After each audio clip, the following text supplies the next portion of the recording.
자녀 양육을 하면 할수록 어렵고 힘든가요?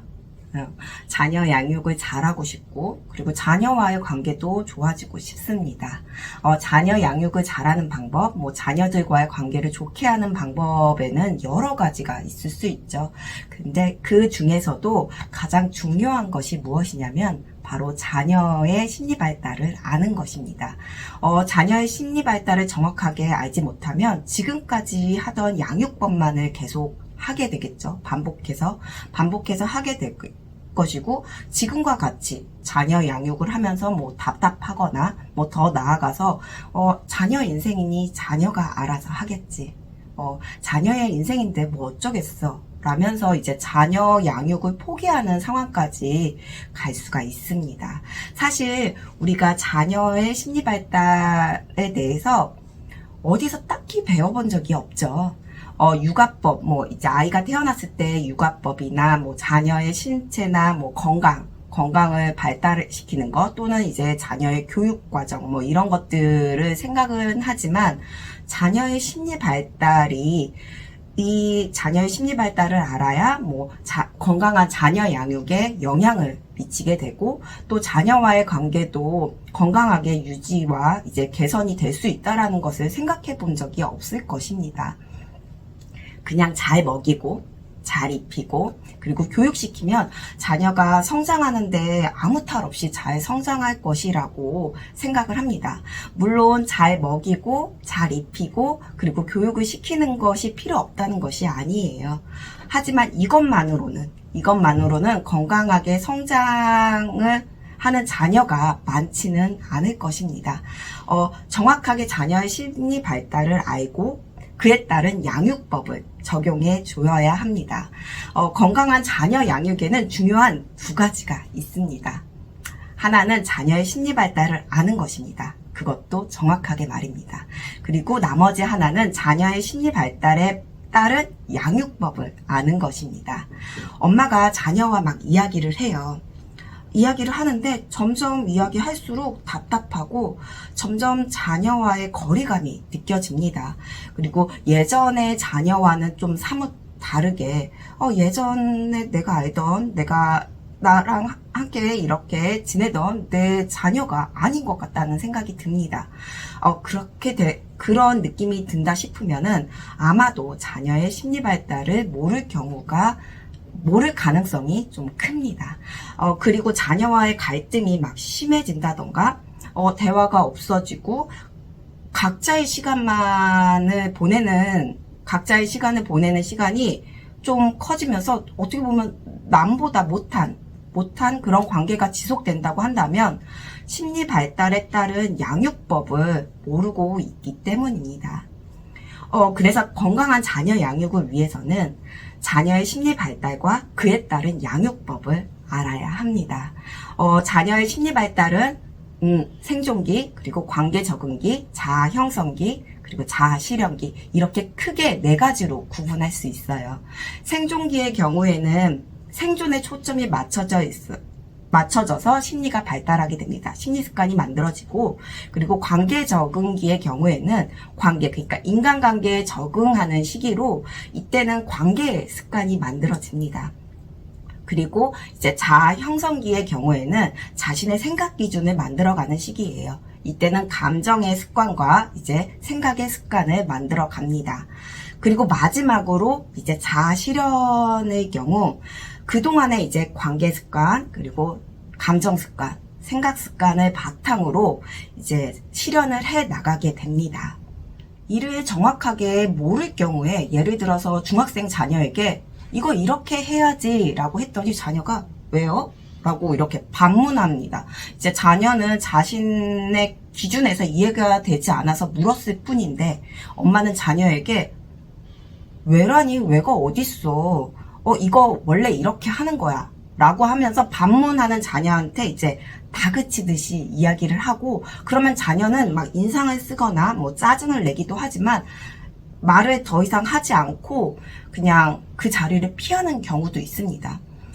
이런 모습을 보면서 엄마는 엄마 말이라면 들었는데 좀 머리 컸다고 이제 반항을 하네? 사춘기인가? 엄마가 말하는데 대들어? 막 이런 식으로 이런저런 생각이 꼬리에 꼬리를 물고 엄마 자신의 기준으로 생각하고 판단하면서 답답하고 이제 어려움을 갖게 됩니다. 자녀의 심리 발달을 정확하게 모르면 자녀의 건강한 심리 발달을 오해하게 되고 그 오해 속에 갇혀서 스스로를 힘들게 합니다. 그렇게 자녀의 심리 발달을 정확하게 아는 것은 너무 중요해요. 지금까지 모르고 있었다면 찾아보고 정확하게 알아야 합니다. 마더 테라피를 통해서 자녀의 심리 발달을 정확하게 알아갈 수 있습니다. 자녀의 심리 발달을 알아도 되고 몰라도 되는 게 아닙니다. 알아야 건강한 자녀 양육을 할 수 있습니다. 모르게 되면 자의적으로 막 해석을 하게 되고 오해하면서 자녀에게 무관심해진다던가 아니면 억압하면서 스스로를 힘들게 할 수 있습니다. 앞서서 이제 건강한 자녀 양육에 필요한 두 가지를 얘기했었는데요. 하나는 자녀의 심리 발달을 아는 것이고, 이제 나머지 하나는 그에 따른 자녀의 심리 발달에 따른 양육법을 아는 것입니다. 자녀의 심리 발달을 알고 그에 따른 양육법을 모른다면 엉뚱하게 이제 적용하게 되면서 자녀와의 관계가 더 어긋나질 수도 있고 갈등이 지속될 수도 있습니다. 자녀의 심리 발달에 따른 그의 양육법을 알아야 일상생활에서 적용할 수 있습니다. 이렇게 자녀 심리 발달에 따른 양육법을 기준으로 일상생활에서 적용을 하게 되면 자신과 이제 자녀와의 맞춤 양육법을 만들어갈 수 있게 됩니다. 즉 정확하게 이제 기준을 갖고 나만의 양육법을 만드는 거예요. 부모에게 자녀 양육은 중요합니다. 자녀를 양육함에 있어서 어느 것 하나 중요하지 않은 것이 없죠. 하지만 이렇게 중요하다고 해서 다 일일이 하나하나 다 신경 쓸 수는 없습니다. 그래서 이제 자녀의 심리 발달을 정확하게 알고 일상생활에서 그에 맞는 양육법을 이제 적용하게 되면 신경을 써야 할 때와 그리고 좀 덜 써야 될 때가 이제 구분이 되면서 이제 강약을 조절하게 됩니다. 어떻게 보면 자녀와의 관계에서 이제 밸런스를 이제 맞춰간다고 해야 할까요? 알다 보니, 이렇게 정확하게 알다 보니 예전에는 자녀와 막 부딪혔던 것도 이제 웃으면서 이야기를 할 수가 있게 되고, 자녀 또한 부모의 말에 이제 막 곤두서거나 아니면은 뭐 반항을 한다던가 이런 것이 아니라, 자신의 생각이나 감정을 표현하게 되면서 자연스럽게 이 분위기가 변화가 됩니다. 부모가 먼저 알고 이 밸런스를 맞추면서 안정적으로 환경이 만들어지다 보니 이제 자녀는 그 환경 속에서 보고 듣고 느끼면서 배웁니다. 그래서 자녀는 자신도 모르게 스스로 조절하는 능력을 갖게 될 수 있습니다. 정확하게 알지 못하면 만들 수가 없겠죠. 알면 너무 간단하고 쉬운데 배워본 적이 없어서 몰랐을 뿐입니다. 자녀 심리 발달을 알고 그에 따른 양육법을 일상에서 계속 적용하면 됩니다. 이에 대해서 꼭 알아야 되나? 유명한 사람의 양육법을 따라해도 되지 않을까? 라고 생각할 수 있습니다.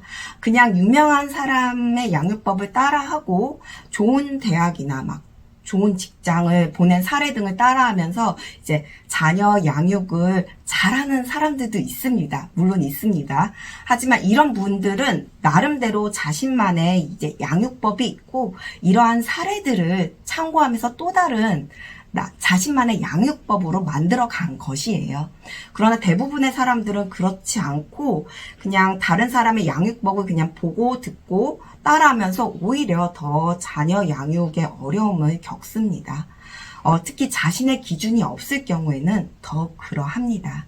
정확하게 자녀의 심리 발달은 어떤 것인지 그리고 그에 따른 양육법이 어떤 것인지를 알고 일상생활에서 지속적으로 적용해야지만 나만의 양육법을 만들 수 있습니다. 건강한 자녀 양육에 기본적으로 필요한 두 가지. 자녀의 심리 발달, 그리고 그에 따른 양육법입니다. 처음에는 낯설고 뭔가 싶을 수 있을 것입니다. 하지만 정확하게 알고 지속적으로 적용을 하게 되면 자녀 양육이 그냥 행복이 됩니다. 자녀 양육을 하면 할수록 힘든 것이 아니라 행복인 것입니다. 모르면 배우면 되고 지속적으로 적용을 하면서 누구나 자신과 자녀만의 맞춤 양육을 만들어 갈 수 있습니다. 자녀를 사랑하고 건강한 자녀 양육에 관심이 많은 우리 부모님들 응원합니다.